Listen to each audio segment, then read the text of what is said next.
Alright, hello everyone, welcome back to the BattlePlans podcast. Today we're going to be talking about the causes of the Crimean War, but first, to give you some backstory about what the Crimean War actually was, it was basically a war fought between Russia and Russia's adversaries were France, Britain, and the Ottoman Empire. Sorry if I make more mistakes, this is more unscripted just to see how it would go. And basically the war was about the Ottoman Empire was extremely weak, and Russia wanted to take part of the land back from the Ottomans, but of course France and Britain didn't want that to happen because it would upset the balance of power that they had so carefully crafted in Europe thus far. Because there was an entrance of new powers in Europe, namely Germany and Italy.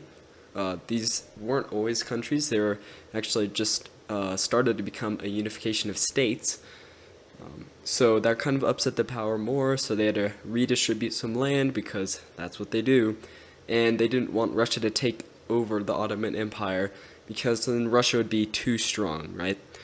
So what are the causes of this? Well, we kind of already named one, but this was mainly instigated by Russia, and then Britain and France and the Ottoman Empire just responded back.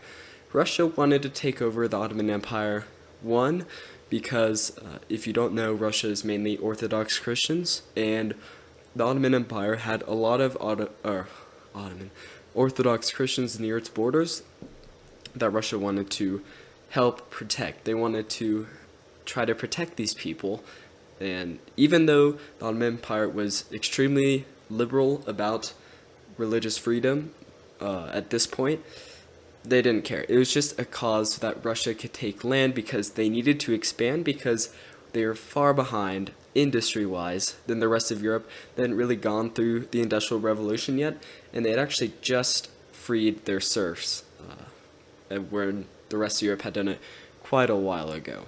Now Europe still had slaves, but those were, of course, different race, so it didn't matter, right? No, of course it did, but they didn't see it that way, which leads to the problems we have now. Anyways, other sources for this war. Well, that was the main one. Russia also wanted the warm water port that the Ottoman Empire had. Russia only had one warm water port at this time, and it was all the way in the east, where Alaska is, so it wasn't very useful to them, as the main hub of industry was Moscow and St. Petersburg, which is far west and into Europe, and they didn't have any warm water ports. They had some cold water ports, but those were frozen most of the year because, they were very far north. So essentially, that's what Russia had to gain. They wanted to take some more land, they wanted to take the warm water port, and they could protect the Orthodox Christians. Great Britain and France and Ottoman Empire didn't want this to happen, so they fought this war, which is the first war that actually introduced muskets. It was the first large-scale war that had muskets in it, which is a pretty interesting fact. And yeah, I think that about wraps this up. I hope you enjoyed, and I'll see you guys later. Adios.